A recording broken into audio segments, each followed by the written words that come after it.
This is the Ecovacs Deebot N8 Pro Plus vacuum and mop, and man, what an upgrade it is over my old non-lidar based robot vac. It's got laser based navigation and obstacle avoidance, and it self-empties. In this video, I'm going to show you what comes in the box, how I set it up, how effective it is, how loud it is, and point out a couple areas that could use a little work. Ecovacs did provide this unit for the purpose of making this video, however, it is otherwise unsponsored, and I have no further business planned with them, so I'm free to speak my mind.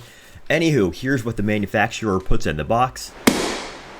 We've got the nicely made base station that functions as a charger, homing beacon, and trash receptacle. I like that the charging pad is slightly elevated, as this means a potentially wet mop won't be in contact with your floor. Accessory-wise, we've got a base extension for carpets, 2 brushes, a washable mopping pad, a pack of disposable mopping pads, and a spare dust bag. The Deebot itself looks very high quality with a nice modern aesthetic.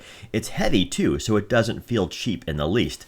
To get started, lift open the lid to reveal the quick start guide. This will direct you to install both color-coded brushes on the bottom, place the base station, and set the vacuum on it, which will initiate charging, and then fire up the app, which is decently but not amazingly reviewed. Next, we turn the Ecovac on by flipping the red switch under the cover, and finish setup by scanning the QR code that initiates a pretty painless app-to-robot pairing, which culminates with connected. Please go back to the app to continue the setup. Nice. That was easy.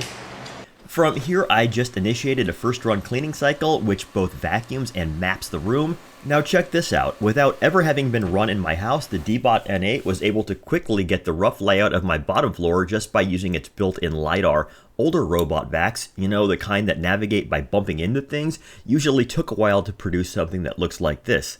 I then let it do its thing for a while. At first, it seemed eager to get an exact tracing of the room and less interested in executing an efficient cleaning pattern. The app has a few options, like how fast you want to run the fan, or how much water will be dispensed during mopping. But here's a really cool one: auto carpet detection. When the unit senses it's moved from a hard surface to a soft one, it automatically increases the suction.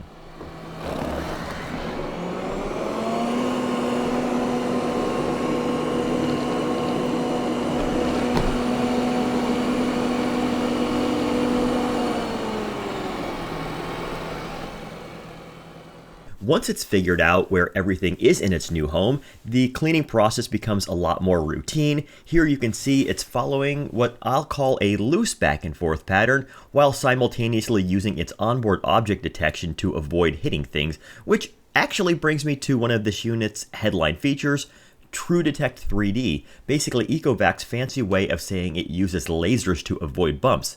So let's test that out. Sunglasses, check. Small round container, fail. Looks like a hat is big enough to avoid. And a water bottle also gets a pass. Overall, 3 out of 4 is pretty good. That said, I did find a shape that the Ecovacs Deebot N8 just couldn't figure out: these weirdly shiny double concave chair bases, but then again, they've been an insurmountable object for any robot vacuum. Next, I wanted to show you how loud this product is, and spoiler alert, not very.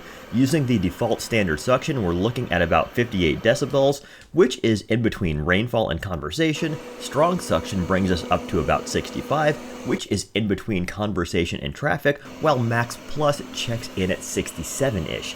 For what it's worth, I found that standard suction is perfectly adequate to keep my hardwood floor free of dog hair and crumbs. When it's all done, this product will let us know that it's Returning to charge. At which point it will make its way back to the base station, dock, and then Starting charging. Emptying the dustbin.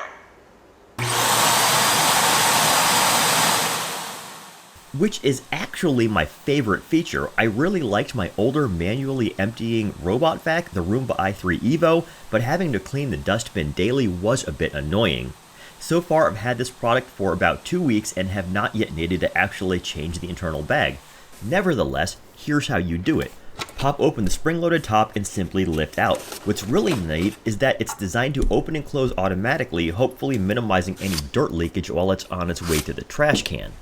General maintenance is also very easy, mainly consisting of keeping the sweeper free of hair tangles, Luckily, Ecovacs has provided a built-in fiber cutter to do just that. Of course, this Deebot N8 is also an automatic mopping robot. Oddly, mopping isn't manually toggled in-app.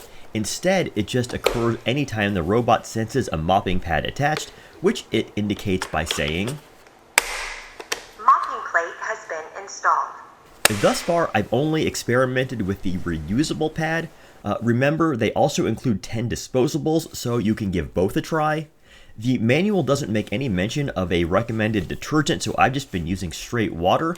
The onboard reservoir is honestly not that large, but then again, how could it be? When it sets off on its cleaning mission, it's generally business as usual with the mopping attachments installed, with one small but important change. The Deebot will now avoid carpeted areas. I think this is such a smart touch, as I was concerned that would be a problem before I even received the unit. We can choose between light, medium, high, and ultra water flow rates. I personally think medium is the sweet spot. For my 700-ish square foot cleaning area, a medium flow rate provided just enough water to get the job done without having to refill. That said, the pad itself wasn't as dirty as I would have expected, leading me to believe that it performed more of a light wipe than a deep clean.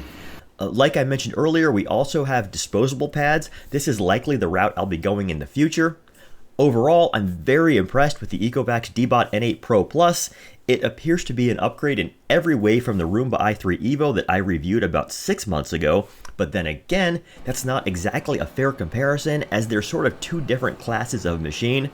Obviously, time will tell what kind of longevity this unit provides, but as of today, I've had this unit for about 2 weeks, and aside from the fact it occasionally gets hung up on my oddly shaped chair bases, I'm really struggling to find any faults worth noting.